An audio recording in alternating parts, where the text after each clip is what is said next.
नमस्कार दोस्तों, स्वागत है आपका दिल्ली आईएएस एकेडमी रायपुर के आपके अपने यूट्यूब चैनल पर। 30 का 10 सीरीज हमारी चल रही है, जिसमें मैं आपका ले रहा हूं हिंदी विषय। और हिंदी विषय में भी जो हम आज टॉपिक डील करने वाले हैं वो टॉपिक है आपके काल का। काल के साथ हम देखेंगे वाच्य, वाच्य के साथ देखेंगे शब्द रचना। और हमारा जो अगला वीडियो होगा वो होगा आपके देशज विदेशज के बारे में। ज्यादा देर नहीं करते, शुरू करते हैं पहले प्रश्न की तरफ। तो हमारा पहला प्रश्न जो है वो कह रहा है, कदाचित संध्या को पानी बरसे। कदाचित संध्या को पानी बरसे। तो ध्यान रखिएगा कि यहां पे जो कदाचित है वो बात कर रहा है किसकी? संभावना की। किसकी बात कर रहा है? संभावना की। तो अगर हम देखें तो ये सामान्य भविष्यत काल नहीं होगा। भविष्यत काल तो है पर सामान्य भविष्यत काल नहीं है। अगर सी की बात करें तो ये वर्तमान काल भी नहीं है। और अगर डी को देखें तो विकल्प डी भूतकाल नहीं है। ये जो प्रश्न है इसके लिए उचित विकल्प होगा आपका विकल्प बी। बढ़ते हैं अपने अगले प्रश्न की तरफ। तो हमारा अगला प्रश्न बोल रहा है, प्रेरणा। प्रेरणा स्टूडियो जाएगी में काल का भेद बताइए। प्रेरणा स्टूडियो जाएगी में काल का भेद बताइए। तो इसमें काल के भेद के लिए जो विकल्प हमारे सामने है, पहला है सामान्य वर्तमान काल, दूसरा है सामान्य भविष्यत काल, तीसरा है संभाव्य भूतकाल और चौथा है अपूर्ण वर्तमान काल। तो देखिए यहां पे एक चीज आपको ध्यान देखना है कि भूतकाल की संभावना नहीं होती। भूतकाल की संभावना नहीं होती है। अपूर्ण वर्तमान काल नहीं है। सामान्य भविष्यत काल, हाँ, तो ये क्या है आपका? सामान्य भविष्यत काल है। इसलिए विकल्प ए, विकल्प सी, विकल्प डी गलत हुआ। और प्रश्न 2 का जो विकल्प बी है वो इस प्रश्न का सही उत्तर होगा। बढ़ते हैं अपने अगले प्रश्न की तरफ। तो हमारा अगला प्रश्न बोल रहा है कि निम्नलिखित वाक्यों में भविष्यत काल को पहचानिए। पहला विकल्प है गाय घास चरती है, वर्तमान काल का है, इसलिए ये विकल्प बी जो है वो नहीं होगा। दूसरा विकल्प बोल रहा है रोहन मुंबई गया था, भूतकाल का है, इसलिए यह भी उचित नहीं है। तीसरा विकल्प है वो बोल रहा है कि मैं कल घूमने जाऊंगी। तो यहां पे संभावना बन रही है किसकी? भविष्य में किसी कार्य के होने की। तो ये क्या हो गया आपका? भविष्यत काल। इसलिए प्रश्न 3 का जो विकल्प सी है ये उचित उत्तर होगा। बढ़ते हैं अपने अगले प्रश्न की तरफ। तो हमारा अगला प्रश्न बोल रहा है कि भविष्यत काल में बदलिए, बच्ची रो रही थी। तो बच्ची रोती थी भूतकाल है, बच्ची रोती है वर्तमान काल है, बच्ची रो रही है वर्तमान काल है, जबकि बच्ची रो रही होगी ये क्या बन गया आपका? भविष्यत काल। ये क्या बन गया आपका? भविष्यत काल। इसलिए प्रश्न क्रमांक 4 का जो विकल्प डी है वो इस प्रश्न का सही उत्तर होगा। प्रश्नों की श्रृंखला को आगे बढ़ाते हैं, बढ़ते हैं अपने अगले प्रश्न की तरफ। तो हमारा अगला प्रश्न बोल रहा है, इस समय शाम आता होगा। इस समय शाम आता होगा। इस वाक्य में क्रिया का काल कौन सा है? विकल्प ए बोल रहा है सामान्य वर्तमान, विकल्प बी बोल रहा है संदिग्ध वर्तमान, विकल्प सी बोल रहा है तात्कालिक वर्तमान और विकल्प डी बोल रहा है आपका संभाव्य वर्तमान। ठीक है, तो यहां पे क्या आएगा आंसर ये आपको बताना है कमेंट बॉक्स में। बढ़ते हैं अपने अगले प्रश्न की तरफ। तो हमारा अगला प्रश्न है प्रश्न क्रमांक 6। प्रश्न क्रमांक 6 जो है वो पूछ रहा है कि प्रधानमंत्री बाढ़ग्रस्त क्षेत्रों का दौरा करेंगे, वाक्य में कौन सा काल है? तो विकल्प ए बोल रहा है सामान्य भविष्यत काल है, विकल्प बी बोल रहा है सामान्य वर्तमान काल, विकल्प सी बोल रहा है सामान्य भूतकाल और विकल्प डी बोल रहा है इनमें से कोई नहीं। देखते हैं आपके विकल्पों की सत्यता परखते हैं। तो ये तो ऑप्शन में नहीं होगा सामान्य भूतकाल, क्योंकि घटना जो है आपकी भविष्य में हो रही है, इसलिए भूतकाल नहीं हो सकता। ये वर्तमान भी नहीं हो सकता क्योंकि ये किसकी बात हो रही है? भविष्य की। और भविष्यत में भी कौन सा काल है आपका? सामान्य भविष्यत काल। इसलिए प्रश्न क्रमांक 6 का जो विकल्प ए है इस प्रश्न का सही उत्तर होगा। प्रश्नों की श्रृंखला को आगे बढ़ाते हैं, बढ़ते हैं अपने अगले प्रश्न की तरफ। तो हमारा अगला प्रश्न बोल रहा है दुनिया को नई राह दिखाता है। दुनिया को नई राह दिखाता है, वाक्य में प्रयुक्त काल पहचानिए। तो ये बोल रहा है सामान्य वर्तमान काल है, अपूर्ण भूतकाल है, पूर्ण वर्तमान काल है, डी आपका इनमें से कोई नहीं। तो जो विकल्प ए है वो इस प्रश्न का सही उत्तर है, क्योंकि इसमें क्या है आपका सामान्य वर्तमान काल। प्रश्नों की श्रृंखला को आगे बढ़ते हैं अपने अगले प्रश्न की तरफ। तो हमारा अगला प्रश्न बोल रहा है कि निम्नलिखित प्रश्न में 4 विकल्पों में से दिए गए वाक्य का सही विकल्प पहचानिए। यदि मैं समय पर स्टेशन पहुंचता तो मेरी गाड़ी ना छूटती। मतलब ये घटना कौन सी है? भूतकाल की है। लेकिन भूत में भी कौन सा भूत है ये हमको देखना है। तो यहां पे अगर हम देखेंगे, यहां पे विकल्प दिया गया है संदिग्ध भूत की, विकल्प बी बोल रहा है हेतु मत भूत, विकल्प सी बोल रहा है सामान्य वर्तमान काल, और विकल्प डी बोल रहा है आसन्न भूतकाल। तो जो क्रिया तत्काल ही संपन्न हो वो आसन्न भूतकाल है, लेकिन ये तो हुई ही नहीं, इसलिए आसन्न भूतकाल होगा नहीं।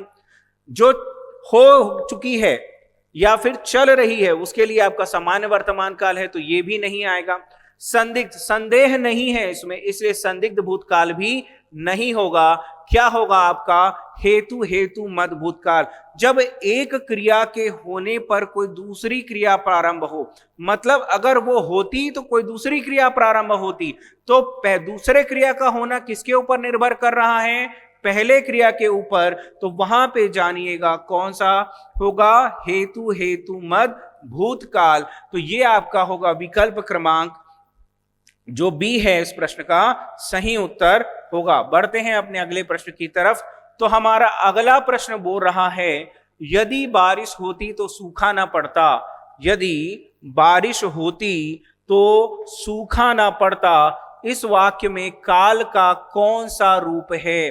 तो फिर से अभी मैंने चर्चा की थी कि जब कोई एक क्रिया के होने पर दूसरी क्रिया संपन्न हो परंतु हुई नहीं है, तो वहां पे होता है आपका हेतु मत भूतकाल।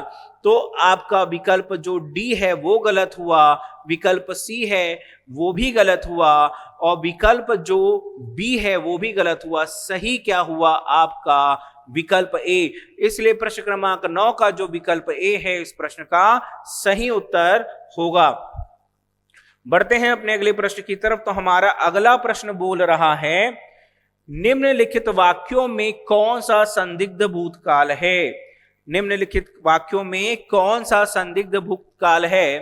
तो विकल्प ए कह रहा है मैं सामान वहीं रखा था, मैंने वहीं सामान रखा था, मैंने वहीं सामान रखा होगा, मैंने सामान वहीं रखा था। अगर आप इसे देखें तो आपको यहां पे पहचान के लिए एक बिंदु मिलेगा। ये यहां से आपको पता लगेगा अगर कहीं पे होगा जुड़ गया है, अगर कहीं पे होगा जुड़ गया है तो वो कैसा है? संदिग्ध है। कैसा है? संदिग्ध है। इसलिए प्रश्न क्रमांक 10 का जो विकल्प सी है वो इस प्रश्न का सही उत्तर होगा।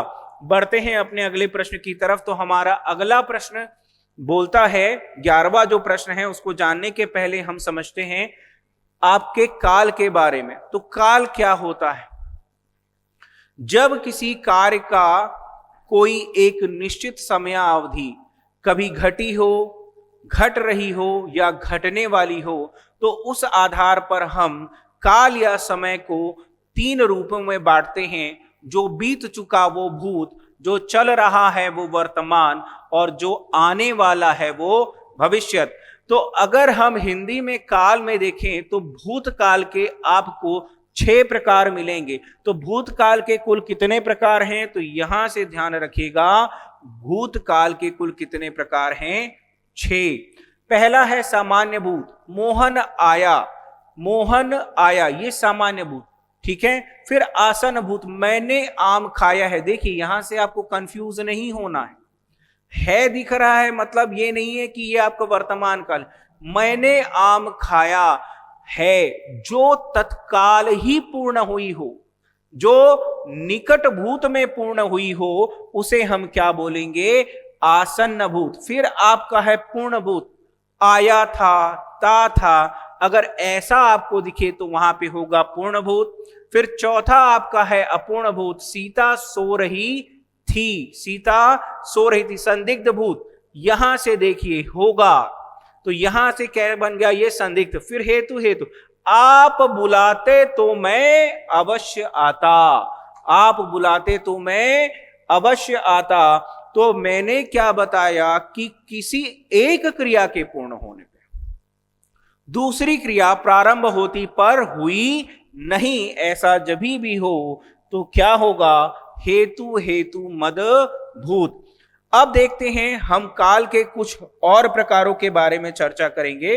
तो जो काल के कुछ और प्रकार हैं उसमें आपका वर्तमान काल और भविष्यत काल है। तो वर्तमान काल के प्रकार कितने हैं, तो वर्तमान काल के प्रकार हैं आपके पास 5। कितने प्रकार हैं आपके पास, 5 प्रकार हैं। पहला है सामान्य वर्तमान काल, ता है तात्कालिक वर्तमान, जो चल रहा होता है हम उसको बोलते हैं तात्कालिक, तो रहा है, रहे हैं। पूर्ण वर्तमान काल, वह आया है, वह आया है।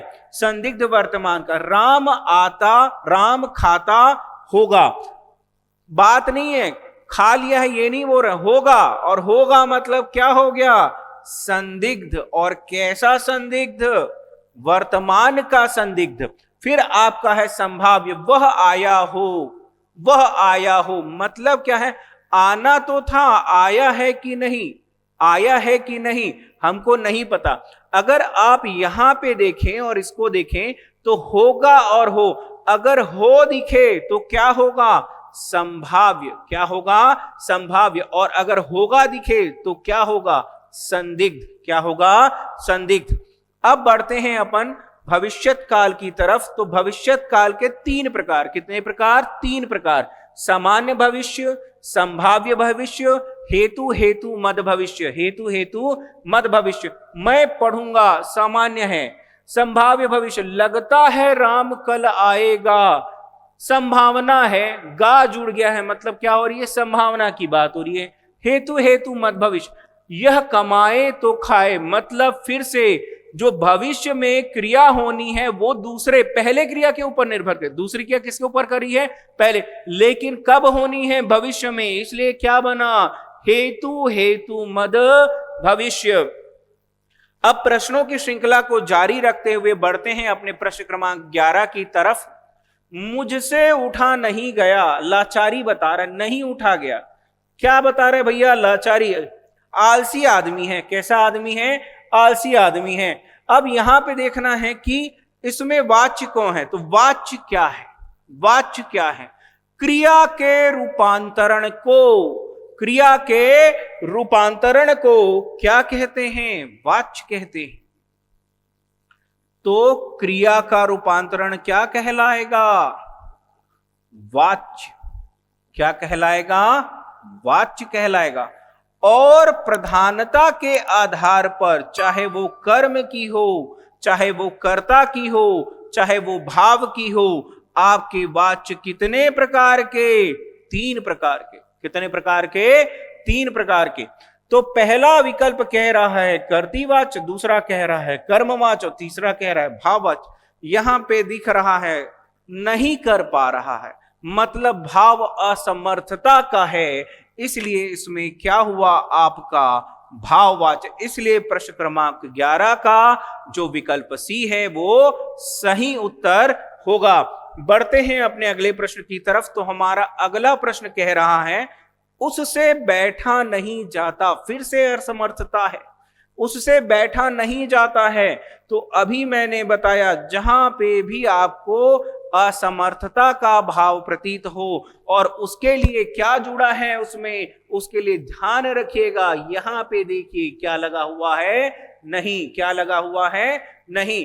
तो आपका विकल्प डी गलत हुआ, विकल्प सी गलत हुआ, विकल्प बी गलत हुआ, सही हुआ क्या, विकल्प ए, सही हुआ क्या, विकल्प ए। तो प्रश्न क्रमांक 12 का जो विकल्प ए है वो इस प्रश्न का सही उत्तर होगा। प्रश्नों की श्रृंखला को आगे बढ़ाते हैं और बढ़ते हैं अपने अगले प्रश्न की तरफ।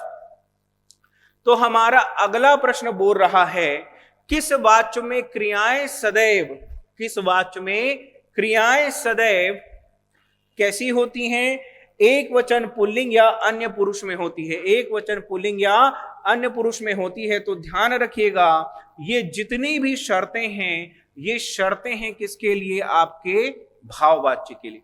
किसके लिए है? आपके भाववाच्य के लिए है।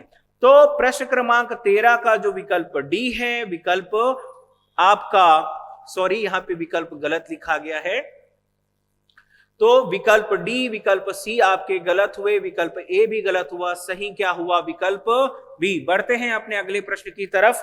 तो हमारा अगला प्रश्न कह रहा है, उसके द्वारा अपने भाई को पढ़ाया गया। उसके द्वारा अपने भाई को पढ़ाया गया। तो यहां पे आपको याद रखना है कौन सा वाक्य होगा। सोचिए और कमेंट कीजिए और बताइए हमें कि यहां पे कौन सा वाक्य है। बढ़ते हैं अपने अगले प्रश्न की तरफ। तो हमारा अगला प्रश्न बोल रहा है, निम्न में कर्म वाच्य का उदाहरण है। पत्र लिखा जाता है, राम पुस्तक पढ़ता है, सीता पत्र लिखती है, मुझसे बैठा नहीं जाता। तो ये जो आपका विकल्प डी है, ये आपका भाववाच्य हो गया। क्या हो गया? आपका भाववाच्य हो गया। विकल्प जो सी है, ये आपका कैसा है? ये आपका कर्तृवाच्य है। अगर हम राम पुस्तक पढ़ता है भी बोले तो क्या हो गया? आपका कर्तृवाच्य। लेकिन पत्र लिखा जाता है, ये कौन सा वाच्य है? ये कर्मवाच्य है। इसलिए विकल्प बी गलत हुआ, विकल्प सी गलत हुआ, विकल्प डी गलत हुआ। सही क्या हुआ? विकल्प ए। सही क्या हुआ? विकल्प ए। इसलिए प्रश्न क्रमांक जो 15 है उसका विकल्प ए सही होगा। बढ़ते हैं अपने अगले प्रश्न की तरफ। हमारा अगला प्रश्न कह रहा है, जिलाधिकारी ने सबको उपस्थित रहने का निर्देश दिया। में कौन सा वाच्य है? तो ध्यान रखिएगा, जिलाधिकारी क्या है? कर्ता। जिलाधिकारी क्या है? कर्ता। इसलिए इस वाक्य में प्रधानता किसकी हुई? कर्ता की प्रधानता हुई। इसलिए क्या हुआ? कर्तृवाच्य। और जो शेष विकल्प हैं वो क्या हो गए? आपके गलत हो गए। इसलिए प्रश्न क्रमांक 16 का विकल्प बी इस प्रश्न का सही उत्तर होगा। बढ़ते हैं अपने अगले प्रश्न की तरफ। तो हमारा अगला प्रश्न है हमारे विराट कोहली जी के ऊपर। कोहली द्वारा शतक लगाया गया। इस वाक्य का कर्तृवाच्य में रूपांतरित, इस वाक्य का कर्तृवाच्य में रूपांतरण कीजिए। तो यहां पे ध्यान रखना है, पहला बोल रहा है कोहली शतक लगाएगा, कोहली ने शतक लगाया। विकल्प सी बोल रहा है कोहली ने शतक मारा, विकल्प डी बोल रहा है कोहली का शतक बना। तो ध्यान रखिएगा, विकल्प जो बी है वो इस प्रश्न का सही उत्तर होगा। बढ़ते हैं अपने अगले प्रश्न की तरफ। तो हमारा अगला प्रश्न बोलता है, वाच्य किसके अनुसार बनता है? तो देखिए, वाच्य क्या है? क्रिया का रूपांतरण। प्रधानता के आधार पर वाच्य के मैंने प्रकार कितने बताए? 3। भाववाच्य, कर्मवाच्य, कर्तृवाच्य। भाववाच्य, कर्मवाच्य, कर्तृवाच्य। तो यहां पे आपका जो विकल्प डी है वो इस प्रश्न का सही उत्तर होगा, क्योंकि इसमें तीनों ही प्रकार शामिल है। इसे प्रश्न क्रमांक 18 का जो विकल्प डी है इस प्रश्न का सही उत्तर होगा। बढ़ते हैं अपने अगले प्रश्न की तरफ। तो हमारा अगला प्रश्न बोल रहा है, क्रिया के उस रूपांतरण को क्या कहते हैं जिससे उसके कार्य व्यापार के समय और उसकी पूर्ण अवस्था अपूर्ण अवस्था का बोध हो? तो विकल्प है बोल रहा है संज्ञा, नहीं, संज्ञा नाम को बोलते हैं। फिर हम विशेषण की बात कर रहे हैं, मात्रा जो बताए वो आपका विशेषण जो क्या बता रहा है? मात्रा। तो क्या बन गया? परिमाण बोधक। फिर अगर हम बात करें अव्यय, जिसमें कोई विकार नहीं होता, वो क्या बन गया? आपका अव्यय। तो बचा क्या आपके पास? विकल्प डी। विकल्प डी मतलब क्या हुआ? काल। तो यहां से समझ लीजिए कि क्रिया के उस रूपांतरण को जिससे उसे कार्य व्यापार के समय और उसकी पूर्ण अवस्था तथा अपूर्ण अवस्था का बोध होता है, उसे हम क्या कहते हैं? काल कहते हैं। बढ़ते हैं अपने प्रश्न क्रमांक 20 की तरफ। प्रश्न क्रमांक 20 बोल रहा है, निम्न में से कौन से भूतकाल के भेद में नहीं आता? पहला, संभाव्य, अपूर्ण, पूर्ण, सामान्य। अभी चर्चा कर ही चुके थे और ये प्रश्न भी आ गया। तो यहां पे ध्यान रखिएगा कि भूतकाल की कोई संभावना नहीं होती। भाई हो सकता है क्या? संभावना किसकी होगी? भविष्य की होगी। भूत की संभावना होगी क्या? नहीं, क्योंकि जो घट चुका है वो भूत है। बीते हुए की कोई संभावना हो सकती थी क्या? नहीं। एक कहा होता है हेतु हेतु मत भूत का, लेकिन कायदे से संभावना नहीं होती, इसलिए इस प्रश्न का जो विकल्प ए है ये सही उत्तर होगा, जबकि विकल्प बी, विकल्प सी और विकल्प डी क्या हो गए आपके गलत हो गए। बढ़ते हैं अपने अगले प्रश्न की तरफ। तो हमारा अगला प्रश्न जो है प्रश्न क्रमांक 21 है, उसके पहले मैं कुछ जरूरी चर्चा करना चाहता हूं आपके रचना बनावट के आधार पर शब्दों के प्रकार के विषय में। तो अगर हम रचना के आधार पर देखें या बनावट के आधार पर देखें तो शब्दों के 3 प्रकार हैं। शब्दों के 3 प्रकार हैं। पहला है रूढ़, पहला है रूढ़, दूसरा आपका क्या हुआ यौगिक, और तीसरा हो गया योग रूढ़। क्या हो गया योग रूढ़। तो रूढ़ मतलब जिसको बदला नहीं जा सकता वो क्या बनी रूढ़ी, जिसको बदला नहीं जा सकता उसको क्या बनी रूढ़ी। रूढ़ से ही बना है क्या आपका रूढ़ी। रूढ़ मतलब जो परिवर्तन योग्य नहीं है, मतलब ऐसा शब्द, मतलब ऐसा शब्द जिसके और सार्थक खंड नहीं किए जा सकते, जिसके और सार्थक खंड नहीं किए जा सकते, वो क्या बना रूढ़ बना। तो यहां पे अगर उदाहरण ही देखें तो पर को अगर हम खंड में बांटें तो प और र क्या कोई सार्थक अर्थ निकल रहा है क्या, नहीं। तो ये क्या बन गया रूढ़। अब यौगिक, 2 शब्दों के मेल से जो नया शब्द बनी वो यौगिक होता है, पर दोनों के क्या किए जा सकते हैं सार्थक खंड किए जा सकते हैं। ध्यान दीजिएगा यौगिक में क्या कर रहे हैं सार्थक खंड किए जा सकते हैं। और यहां पे एक एग्जांपल है आपका अनाथालय, तो अनाथ और आलय, पाठशाला, पाठ और शाला, पाठ और शाला। और अगर योग रूढ़, यौगिक तो है, ये भी एक यौगिक ही है, लेकिन इससे जब विशेष अर्थ निकले, कैसा अर्थ निकले विशेष अर्थ निकले, तो वो क्या बन जाता है योग रूढ़। जैसे पीत धन अंबर से क्या बना पीतांबर, पीत धन अंबर से क्या बना पीतांबर। फिर हम जलज की बात करें, जब भी जल में ज जुड़ जाए या किसी में ज जुड़ जाए, मतलब ज मतलब होता है जन्म, ज मतलब होता है जन्म, तो जल से जन्म लेने वाला। लंब उदर, लंबोदर की बात कर रहे हैं, तो लंब उदर, लंबोदर किसके लिए बोला जाता है गणपति जी के लिए। किसके लिए बोला जाता है गणपति जी के लिए। तो क्या निकल रहा है विशेष अर्थ निकल रहा है। क्या निकल रहा है विशेष अर्थ निकल रहा है यौगिक होने से। तो ये यौगिक होने से जब विशेष अर्थ निकले तो क्या बन गया योग रूढ़। क्या बन गया योग रूढ़। बढ़ते हैं अपने अगले प्रश्न की तरफ। तो हमारा अगला प्रश्न बोलता है कि विद्यालय, क्या विद्यालय शब्द किस प्रकार का है। तो ध्यान रखिएगा ये आपका ना तत्सम है, ना ही योग रूढ़ है, ना ही रूढ़ है, क्योंकि अगर हम इसको अलग करें तो इसके सार्थक खंड बनेंगे और ये क्या बन गया आपका यौगिक। क्या बन गया यौगिक। इसका कोई अन्य अर्थ नहीं निकल रहा। विद्या का आलय विद्यालय, विद्या का आलय विद्यालय, कोई विशेष अर्थ है क्या नहीं, सामान्य अर्थ है, इसलिए क्या बना यौगिक। बढ़ते हैं अपने अगले प्रश्न की तरफ। तो हमारा अगला प्रश्न है डाकघर। क्या है आपका डाकघर। तो डाक के लिए घर, तो फिर से क्या हो गया भैया विशेष अर्थ नहीं है इसका, ये क्या बन गया आपका यौगिक। क्या बन गया यौगिक। और शेष विकल्प क्या हो गए आपके गलत हो गए। बढ़ते हैं अपने प्रश्न क्रमांक 23 की तरफ। तो यहां पे पूछ रहा है जल बिंदु शब्द का व्युत्पत्तिगत अर्थ क्या है। विकल्प डी बोल रहा है बूंद का आकार, नहीं। विकल्प सी बोल रहा है जल का स्रोत, नहीं।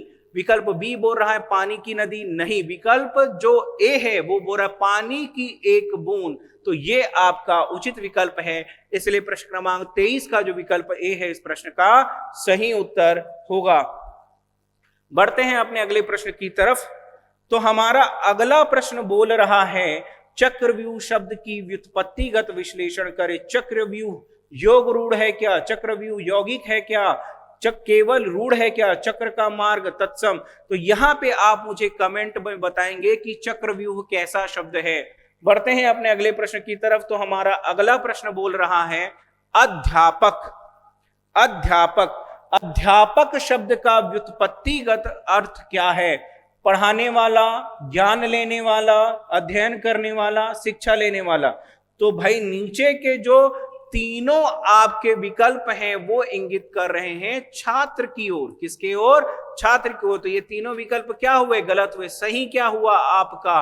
विकल्प ए। बढ़ते हैं अपने अगले प्रश्न की तरफ। तो हमारा अगला प्रश्न बोल रहा है अन्नदाता। हमारा अगला शब्द क्या है? अन्नदाता। तो अन्नदाता शब्द का प्रकार क्या है?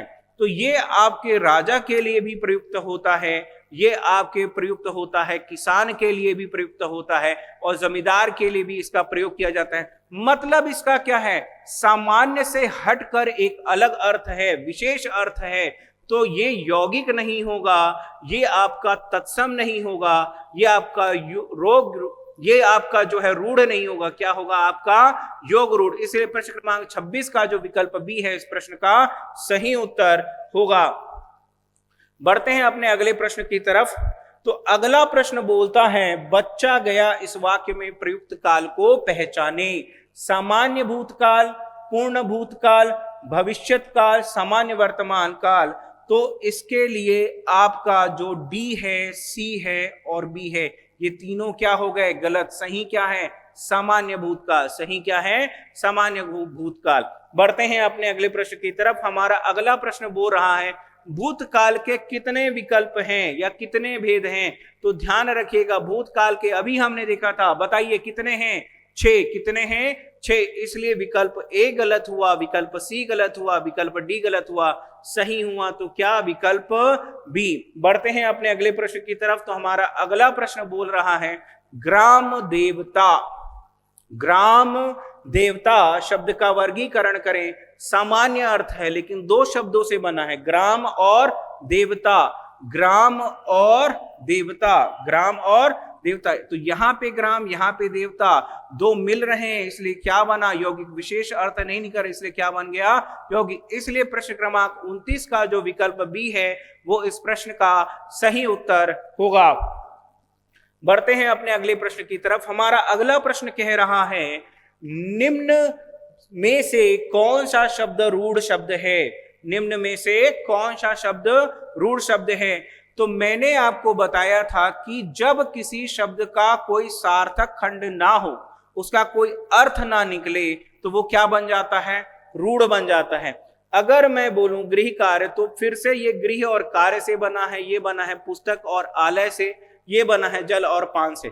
तो विकल्प ए गलत हुआ, विकल्प सी गलत, विकल्प डी गलत हुआ। सही है आपका विकल्प बी। इसलिए प्रश्न क्रमांक 30 का जो विकल्प बी है इस प्रश्न का सही उत्तर होगा।